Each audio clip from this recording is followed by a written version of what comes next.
ఓం శ్రీ వెంకట పూర్ణానంద లక్షానందనాథాయ నమః. శ్రద్ధ, ఆసక్తి కలిగిన నా జ్యోతిష్ శాస్త్ర విద్యార్థులకు మరింత ఉత్సాహం కలిగించడానికి యూట్యూబ్‌లో 15 పాఠాలకు ప్రతి పాఠం చివర మేమడిగే ప్రశ్నలకు సరైన సమాధానాలను కామెంట్ రూపంలో తెలియజేసిన వారిని నిజమైన అంకిత భావం కలిగిన విద్యార్థులుగా గుర్తించి వారికి లైవ్‌లో సందేహ నివృత్తి చేయడం జరుగుతుంది. 30 పాఠాలకు సరైన సమాధానాలు ఇచ్చిన వారికి ఒక అమూల్యమైనటువంటి జ్యోతిష్ శాస్త్రానికి చెందిన నోట్స్‌ని పీడీఎఫ్ రూపంలో పంపించడం జరుగుతుంది. కావున విద్యార్థులందరూ కూడా ఈ యొక్క అవకాశాన్ని సద్వినియోగం చేసుకుంటారని భావిస్తూ ఉన్నాం. శ్రీమాత్రే నమః. ఓం శ్రీ వెంకట పూర్ణానంద లక్షానందనాథాయ నమః. విద్యార్థులందరికీ కూడా శుభాభినందనలు. అందరూ కూడా చక్కగా పాఠాలను వింటూ ఉన్నారు. కామెంట్స్‌లో సమాధానాలను కూడా చాలా చక్కగా తెలియజేస్తున్నారు. ఈ యొక్క ఆసక్తిని చూస్తూ ఉంటే ఇంకా చాలా వివరంగా చెప్పాలి, ఇంకా లోతైన విషయాలను తెలియజేయాలని ఆసక్తి కలుగుతోంది. ముఖ్యంగా పురోహితులకి, అదేవిధంగా దేవాలయాల్లో పనిచేసేటటువంటి అర్చకులకి జ్యోతిష్ శాస్త్రం చాలా ప్రధానం. ఎందుకంటే ఎవరికైనా ఏదైనా సందేహం వస్తే వెంటనే వచ్చేది పురోహితుల దగ్గరికి, జ్యోతిష్యుల దగ్గరికి. అలాంటప్పుడు జ్యోతిష్యానికి సంబంధించినటువంటి పరిజ్ఞానం మనకి చాలా బాగా విశేషంగా ఉపయోగపడుతుంది. ఈ జ్యోతిష్ శాస్త్రం అందరికీ అర్థమయ్యేటటువంటి శాస్త్రం కాదు. అర్హతను బట్టి తన అర్థాన్ని తెలియజేసేటటువంటి శాస్త్రం ఈ జ్యోతిష్ శాస్త్రం. ఇది దైవ విద్య, అంటే దైవానుగ్రహం ఉంటే తప్పితే లభించినటువంటి విద్య. ఇది వింటున్నాము, ఈ క్లాసుల్లో మనం పాల్గొంటున్నాము అంటేనే మనకి దైవానుగ్రహం సంపూర్ణంగా ఉంది అని అర్థం. అలా ఈశ్వరుడు మనకు ప్రసాదించినటువంటి విద్యను సద్వినియోగం చేసుకున్నాం. ఈ రోజు నుంచి జరిగేటటువంటి పాఠాలు ఏవైతే ఉన్నాయో అవి మెయిన్ సబ్జెక్ట్, మెయిన్ టాపిక్ ఏవైతే ఉన్నాయో వాటి గురించి ప్రస్తావన ఉంటుంది.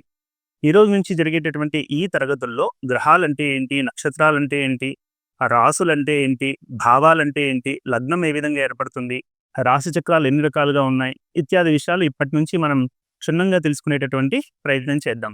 ప్రతి వీడియోకి మీరు వదలకుండా నోట్స్ రాసుకున్నట్టయితే అప్పుడప్పుడు మీరు తిరిగి దాన్ని అర్థం చేసుకోవడానికి, అప్పుడప్పుడు చదువుకోవడానికి చాలా ఉపయుక్తంగా ఉంటుంది.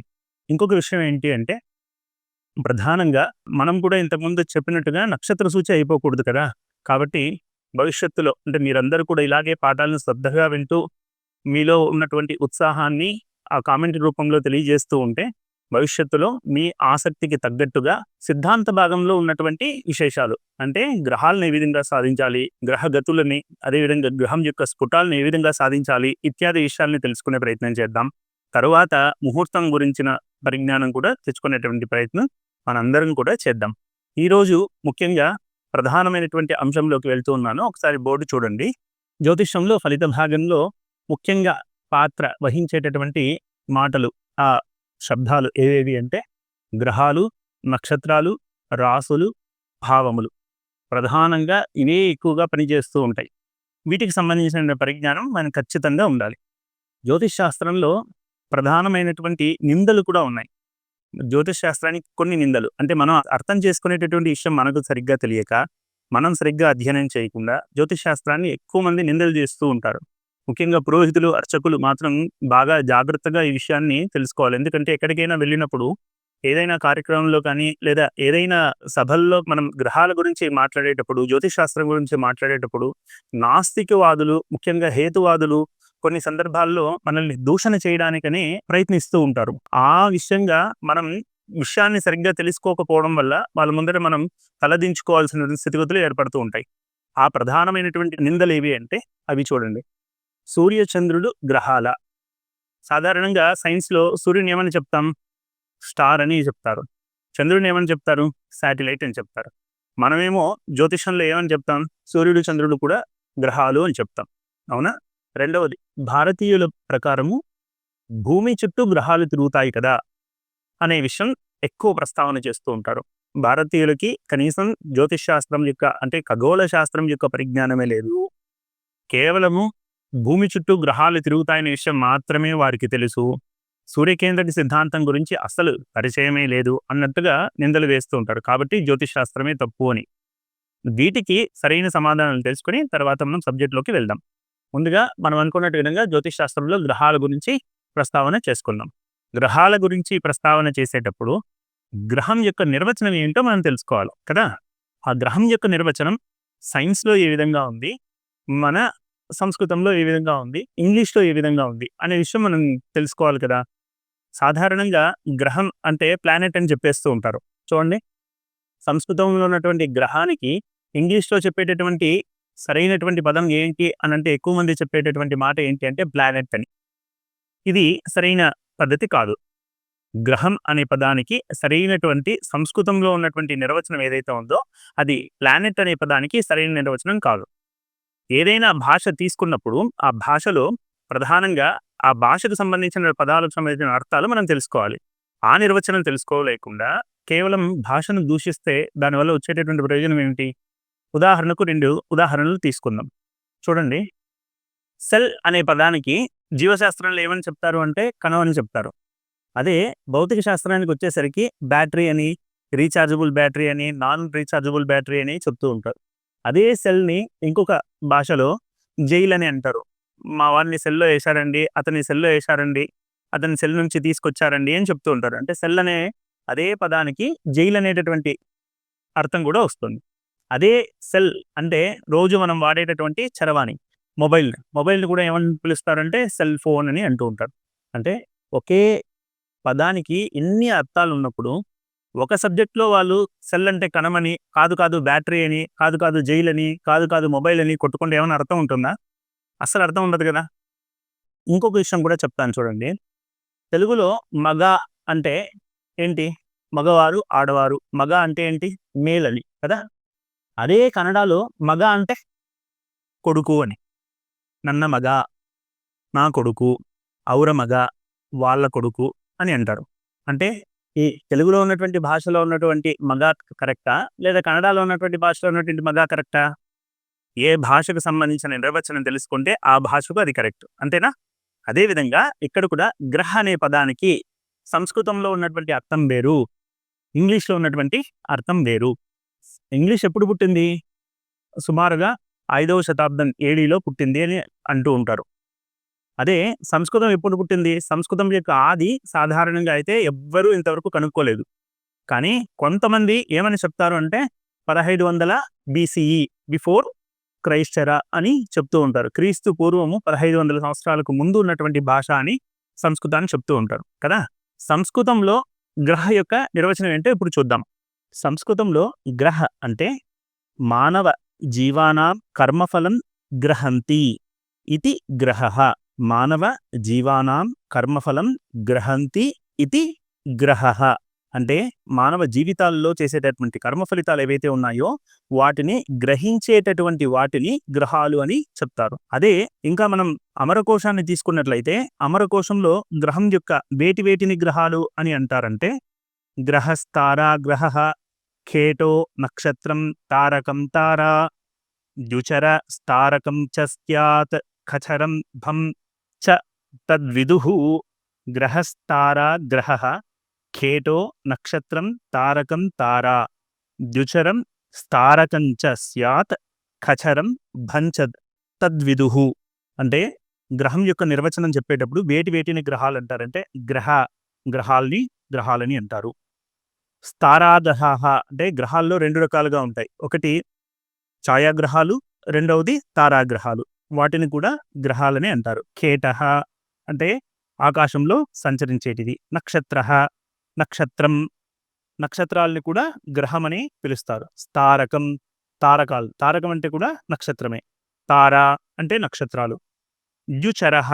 ద్యుచరః అంటే సెలెస్టికల్ బాడీస్, ఆకాశంలో సంచరించే వాటిని ఏమంటారంటే గ్రహ అని అంటారు. ఖచరం అన్నా కూడా ఆకాశంలో సంచరించేవి అని. ఈ విధంగా అన్నిటినీ కూడా వీటిలో వేటినైనా సరే మనకి సంస్కృతంలో ఏమని పిలుస్తారంటే గ్రహ అనే శబ్దంతోనే పిలుస్తారు. అదే ఆంగ్లంలో అంటే సంస్కృతంలో దీన్ని పూర్తిగా అన్నిటినీ గమనించినట్లయితే వాటి యొక్క ప్రధానంగా వాటి యొక్క వ్యుత్పత్తి అర్థాలన్నిటినీ కూడా మనం సరిగ్గా బయటికి తీసి ఒక నిర్వచనాన్ని డిరైవ్ చేస్తే సంస్కృతంలో గ్రహ అంటే ఏంటి అంటే గ్రహించేవి, మానవ జీవితాల్లో ఉన్నటువంటి పాపపుణ్యాలను గ్రహించేటివి. ఇంకా వివరంగా చెప్పుకోవాలంటే ఏవైతే గ్రహించి తిరిగి ఇచ్చేస్తాయో వాటిని గ్రహాలు అంటారు. అంటే భూమి మీద ఉన్నటువంటి జీవరాశులు ఏవైతే ఉన్నాయో అవి చేసేటటువంటి మంచి చెడులను గ్రహించి, అంటే పుణ్య పాపాలను గ్రహించి కష్టము సుఖము రూపంలో తిరిగి ఏవైతే ఇచ్చేస్తాయో వాటిని గ్రహాలు అంటారు. మన భాషలో ఒక ఉదాహరణ చెప్పుకుందాం. సూర్యుడు భూమి మీద ఉన్నటువంటి నీటినన్నిటినీ కూడా మేఘాల ద్వారా గ్రహిస్తాడు. గ్రహించి వర్షం రూపంలో తిరిగి ఇచ్చేస్తాడు. ఇది మన భౌతిక నేత్రానికి కనిపించేటటువంటి విషయం కదా. సూర్యుడి యొక్క ప్రమేయం లేకపోతే భూమి మీద ఉన్నటువంటి నీళ్లు మేఘాల్లోకి వస్తాయా? మేఘాల్లో నుంచి తిరిగి భూమి మీదకి చేరుతాయా? చేరదు కదా. సూర్యుడి యొక్క ప్రమేయంతోనే భూమి మీద ఉన్నటువంటి నీటిని మేఘాలు గ్రహించడం, తిరిగి వర్షం రూపంలో ఇచ్చేయడం అనేది జరుగుతూ ఉంటుంది కదా. అలాగే భూమి మీద ఉన్నటువంటి జీవరాశులు చేసే మంచి చెడులను వీటన్నిటినీ కూడా అవి గ్రహించేస్తూ ఉంటాయి. మనం అనుకుంటాం అవి మనల్ని గ్రహించట్లేదు లేదా మనల్ని చూడట్లేదని మనం అనుకుంటాం, కానీ మనం చేసే ప్రతి పని కూడా అవి రికార్డ్ చేసేస్తూ ఉంటాయి. అవన్నిటిని అవి గ్రహించి తిరిగి ఆ దశ అంతర్దశ వచ్చినప్పుడు కష్టము సుఖము రూపంలో తిరిగి ఇచ్చేస్తాయి. కాబట్టి వాటిని మనం గ్రహాలు అని పిలుస్తాం. అందుకోసమే చంద్రుడిని కూడా మనం శాటిలైట్ అనం. ఏమని అంటాం? గ్రహం అనే అంటాం. అంటే జ్యోతిష్ శాస్త్రంలో గ్రహానికి ఉన్నటువంటి నిర్వచనం వేరు. అదే సైన్స్లోనో లేదా ఇంగ్లీష్లోనో ప్లానెట్ అంటే ఏంటి? ప్లానెట్ అంటే a celestial body which orbits a star is known as planet. అంటే ఒక నక్షత్రం చుట్టూ పరిభ్రమిస్తున్నటువంటి, ఒక నక్షత్రం యొక్క కక్షలో పరిభ్రమిస్తున్నటువంటి ఆ యొక్క ఖగోళ పదార్థం ఏదైతే ఉందో వాటిని ప్లానెట్ అనే పేరుతో పిలుస్తారు. ఇప్పుడు ప్లానెట్ యొక్క డెఫినేషన్ వేరు, గ్రహం యొక్క డెఫినేషన్ వేరు కదా. కాబట్టి సూర్య చంద్రుల్ని కూడా మనం ఏమని పిలుస్తామంటే గ్రహాలు అనే పిలుస్తాము. ఇందులో ఎటువంటి తప్పు లేదు. ఇంకొక విషయం ఏంటి అంటే, సాధారణంగా రెండవ నింద ఏదైతే ఇందాక చెప్పుకున్నాం ఏమంటది అంటే, భారతీయుల ప్రకారము భూమి చుట్టూ గ్రహాలు తిరుగుతాయి కదా. అంటే భూకేంద్రక సిద్ధాంతము, సూర్యకేంద్రక సిద్ధాంతము అని రెండు ఉన్నాయి. భూకేంద్రక సిద్ధాంతము అంటే భూమి మధ్యలో ఉండి మిగిలిన గ్రహాలన్నీ కూడా భూమి చుట్టూ తిరుగుతూ ఉంటే వాటిని భూకేంద్రక సిద్ధాంతము అని అంటారు. అదే సూర్యకేంద్రక సిద్ధాంతము, హీలియోసెంట్రిక్ థియరీ అని చెప్తూ ఉంటారు. ఆ హీలియోసెంట్రిక్ థియరీ అంటే ఏంటి అంటే, మధ్యలో సూర్యుడు ఉండి మిగిలిన గ్రహాలన్నీ కూడా సూర్యుని చుట్టూ ఉన్నటువంటి కక్షలో తిరుగుతూ ఉంటే ఆ యొక్క సిద్ధాంతాన్ని ఏమని అంటారంటే హీలియోసెంట్రిక్ థియరీ, సూర్యకేంద్రక సిద్ధాంతము అని అంటారు. పిల్లలకి ఏం నేర్పిస్తారంటే, అసలు భారతీయులకి సూర్యకేంద్రక సిద్ధాంతం అంటేనే తెలియదు. కేవలం భూకేంద్రక సిద్ధాంతాన్ని నమ్ముతారు. కానీ ఆ భూకేంద్రక సిద్ధాంతాన్ని కూడా భారతీయులు కనిపెట్టలేదు. ఆ భూకేంద్రక సిద్ధాంతాన్ని ఎవరు చెప్పారు అంటే టాలమీ అనే అతను చెప్పాడు. అరే సూర్యకేంద్రక సిద్ధాంతాన్ని ఎవరు చెప్పారు అని అంటే కోపర్నికస్ చెప్పాడు అని నేర్పిస్తారు. కానీ భారతీయులకి ఎన్నో ఏండ్ల సంవత్సరాల ముందే భూకేంద్రక సిద్ధాంతము, సూర్యకేంద్రక సిద్ధాంతము రెండూ తెలుసు. రెండింటిని ఎప్పుడు ఎలా వినియోగించుకోవాలో అలా వినియోగించుకుంటారు. రెండు సందర్భాల్లో రెండు విధాలుగా ఈ యొక్క సిద్ధాంతాలని మన భారతీయులు వినియోగించుకుంటారు. సూర్యకేంద్రక సిద్ధాంతాన్ని కోపర్నికస్ 1500, 1600 శతాబ్దాల్లో కనిపెడితే అంతకుముందు వేల సంవత్సరాల ముందు ఉన్నటువంటి దేవాలయాలు కూడా మనకున్నాయి. ఆ దేవాలయాల్లో మీరు నవగ్రహాలను వెళ్ళి పరిశీలన చేస్తే మధ్యలో సూర్యుడు ఉంటాడు. మిగిలిన గ్రహాలన్నీ వాటి చుట్టూ ప్రతిష్ఠ చేస్తుంటారు. మధ్యే వర్తులాకార మండలాయ అని చెప్పేసి సూర్యుడికి చెప్తూ ఉంటారు. అంటే సూర్యకేంద్రక సిద్ధాంతం భారతీయులకు తెలుసనే కదా. మరి భూకేంద్రక సిద్ధాంతాన్ని ఎందుకు మనం నమ్ముతాం, ఎప్పుడు నమ్ముతాం అని అంటే, ఏదైనా ఒక దూరాన్ని కొలిచేటప్పుడు మనం ఉదాహరణకి నేను ఒక ప్రాంతంలో ఉన్నాను. ఇక్కడ నుంచి ఢిల్లీ ఎంత దూరము అంటే కొన్ని వందల కిలోమీటర్లు అని చెప్తాను. ఇక్కడ నుంచి హైదరాబాద్ ఎన్ని కిలోమీటర్లు, హైదరాబాద్ ఎన్ని కిలోమీటర్లు అని అడిగారు అనుకోండి, ఒక 400-500 కిలోమీటర్లు అని చెప్తాను. అదేవిధంగా ఇక్కడ నుంచి రాజమండ్రి ఎన్ని కిలోమీటర్లు అని అడిగారు అనుకోండి, ఇక్కడ నుంచి కొన్ని వందల కిలోమీటర్లు అని చెప్తాను. తిరుపతి ఎంత దూరము, ఒక 200-150 కిలోమీటర్లు అని చెప్తాను. బెంగళూరు ఎంత దూరము, ఇక్కడ నుంచి ఒక 120-150 కిలోమీటర్లు అని చెప్తాను. ఇప్పుడు ఎక్కడి నుంచి నేను ఈ దూరం అంతా చెప్పాను, నేను ఎక్కడైతే ఉన్నానో అక్కడి నుంచి దూరాలు చెప్పాను. అంటే ఏదో ఒక ప్రాంతంని స్థిరంగా పెట్టుకుంటే తప్పితే దూరాన్ని చెప్పడం సాధ్యపడదు. అంతేనా? అలాగా నేనున్నటువంటి స్థానం నుంచి మిగిలిన దూరాలను నేను లెక్క కడుతూ ఉంటే సెంటర్ ఆఫ్ ది ప్లేస్ ఏది? నేనున్నటువంటి స్థలం కదా. నేనున్నటువంటి స్థలం నుంచి హైదరాబాద్ ఎంత దూరము, తిరుపతి ఎంత దూరము, లేదా ఇక్కడ నుంచి రాజమండ్రి ఎంత దూరము, న్యూఢిల్లీ ఎంత దూరము అనేది చెప్తూ ఉన్నాను. అప్పుడు సెంటర్ ఏది అని అంటే లెక్క కట్టుకోవడానికి నేనున్నటువంటి ప్రాంతాన్ని సెంటర్గా తీసుకున్నాను. అంతే కదా. అలాగే గ్రహాల యొక్క దూరాలు లెక్క కట్టాలి అని అంటే ఏదో ఒక ప్రాంతాన్ని మనం స్థిరంగా పెట్టుకోవాలి కదా. అలా పెట్టుకున్నటువంటి ప్రాంతం నేనున్నటువంటి ప్రాంతం కదా. కాబట్టి నేనున్నటువంటి ప్రాంతం ఏంటి?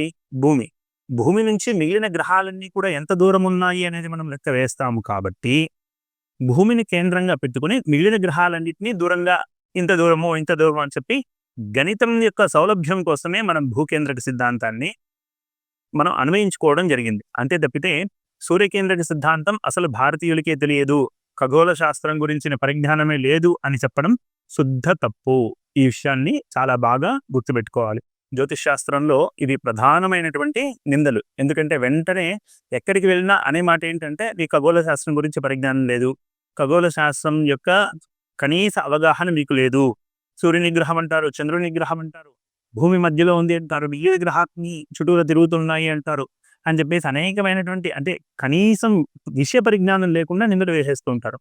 ఇంక నుంచి అటువంటి నిందలు ఎవరైనా వేస్తే మీరు ఖచ్చితంగా జ్యోతిశాస్త్ర విద్యార్థులు కాబట్టి ఖచ్చితంగా సమాధానం చెప్పాలి. ఇంకొకసారి చెప్తున్నాను వినండి.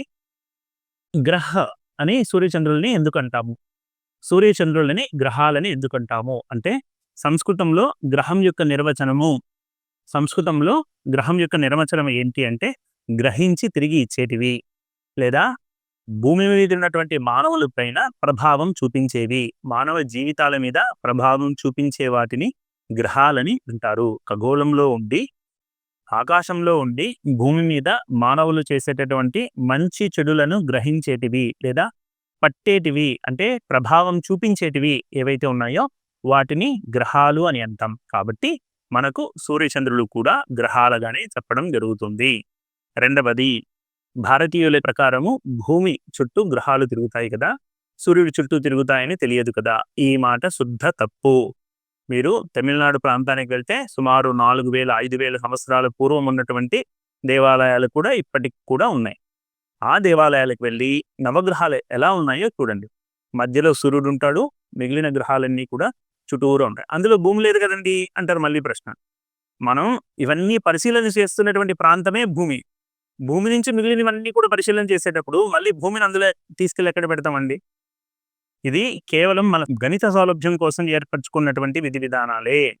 మన వాళ్ళకి ఖగోళ పరిజ్ఞానం చాలా అద్భుతంగా ఉంది. మన మహర్షులు వాటిని దర్శించి వాటి యొక్క స్థితిగతుల్ని మనకి గ్రంథాల రూపంలో ఇచ్చారు. ఈ విషయాన్ని అందరూ కూడా గ్రహించి తీరాలి.